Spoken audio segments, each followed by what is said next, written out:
So we're going to start with what we call empathy tools. In other words, we want you to be empathetic about your potential customer base. And in this case, I want you to be empathetic about grandmothers. All right? So what do we know about this age group as a demographic? Look at the picture a second and tell me what you see.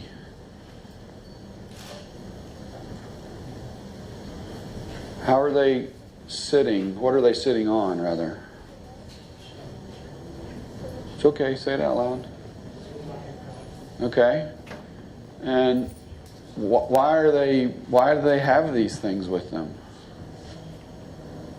It's just really easy. Because they're old. Right? Because they're old. They need some help getting around. Their joints don't move the same way as they used to.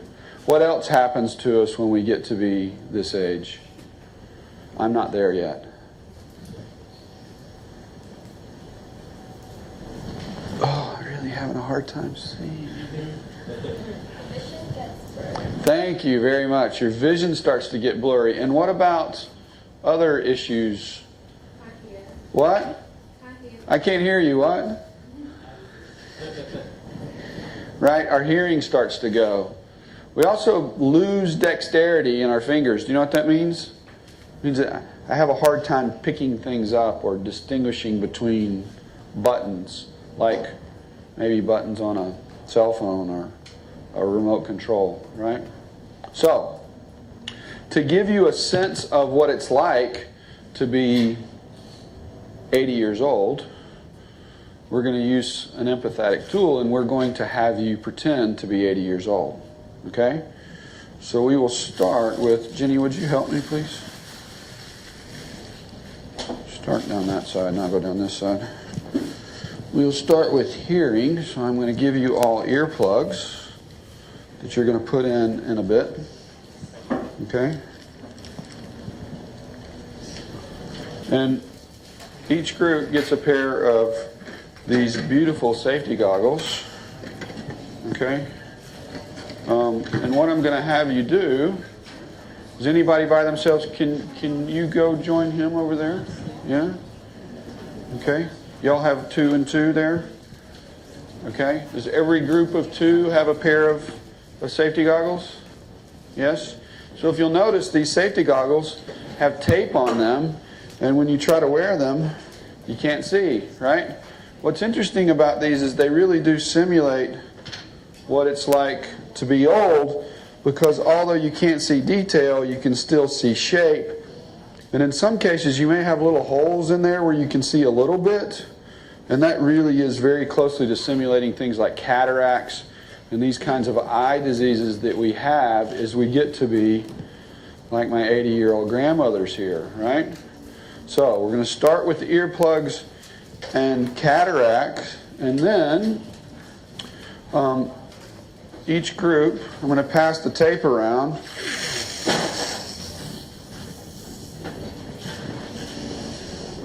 Take about that much tape, okay? And what you're going to do, here, go, you got it? Pull, okay. What you're going to do is you're going to tape up your joints so that you can't bend your fingers as well, okay? And you're going to put tape over the tips of your fingers, okay? Over the tips of your fingers, and I don't want you to be able to bend your fingers so well, okay? All of your fingers. I'm just simulating with one. I want all of your fingers, both hands. So here's what I really want you to do. Of your group of 2, one of you is going to be old, and one of you is going to be the loving grandson or granddaughter that's going to help them around and try some things, okay? Yes? Everybody gets it? Have at age 20-something.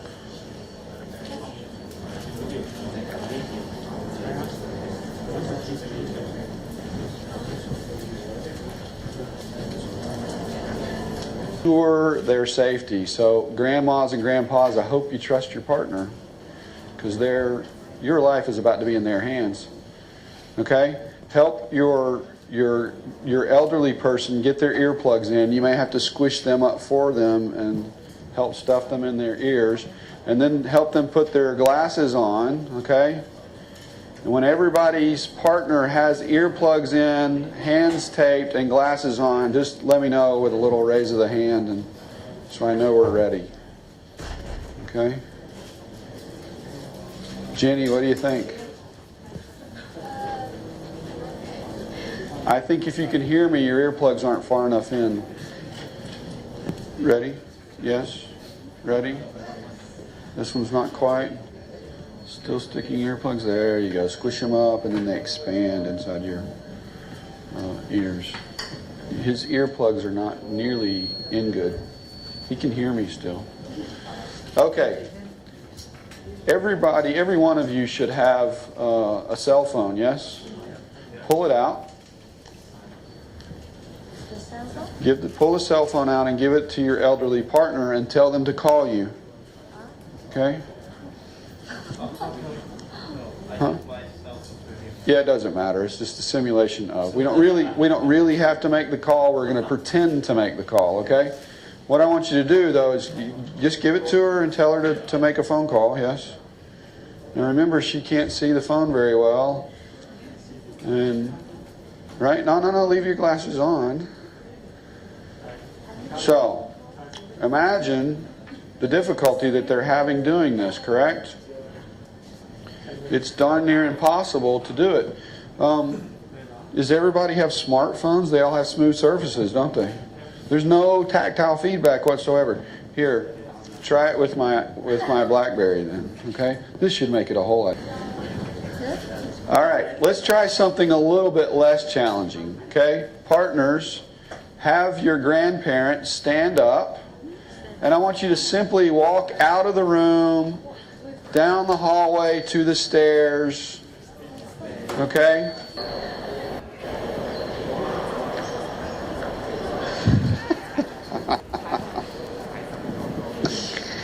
Oh, that's great.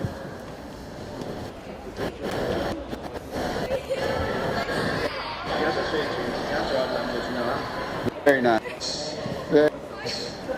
Take her back to the classroom. Students,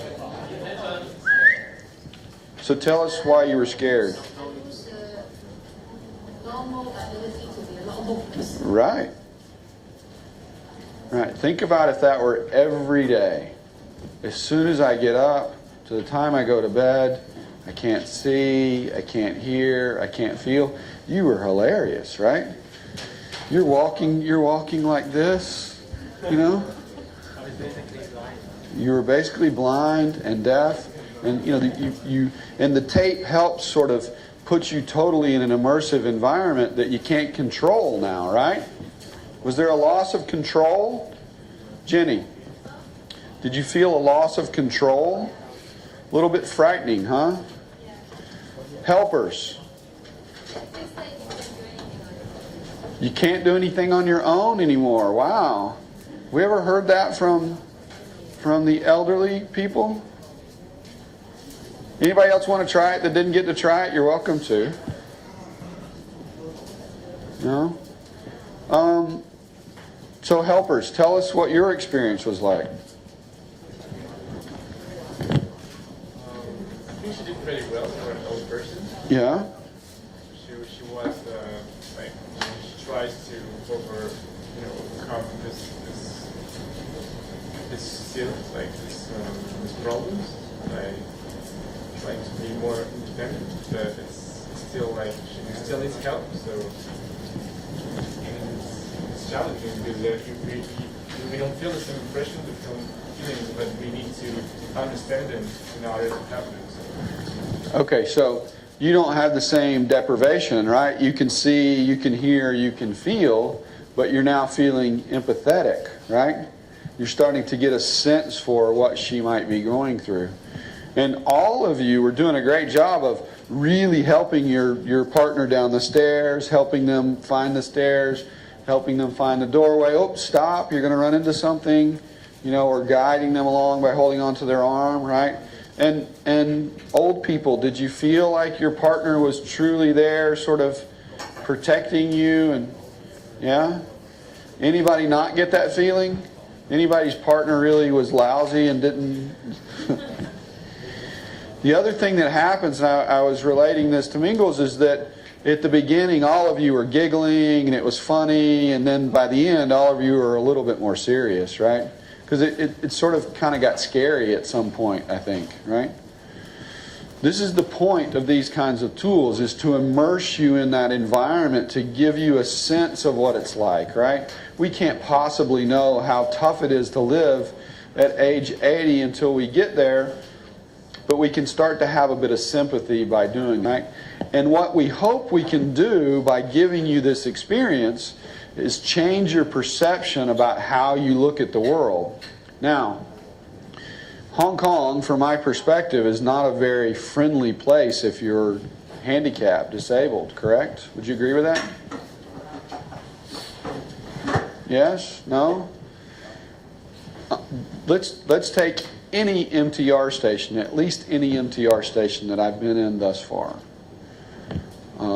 There's barriers there. If I'm in a wheelchair, I can't get in. Where's the lift? Right? There's usually stairs, physical stairs, or an escalator. Either are equal barriers if I'm in a wheelchair. So I have to find the lift. Where's the lift usually located?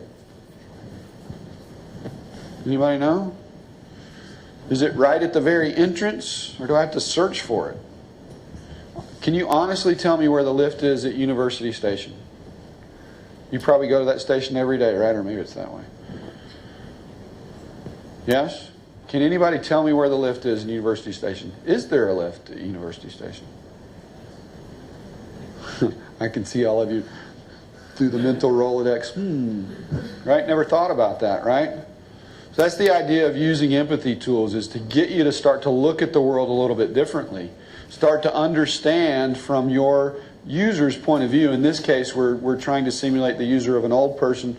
You know, understand from your user's point of view what kinds of needs, wants, and desires they have, right? It goes back to the earlier discussion that we had. It's about understanding, truly understanding who your user is, who your customer is, so that you can better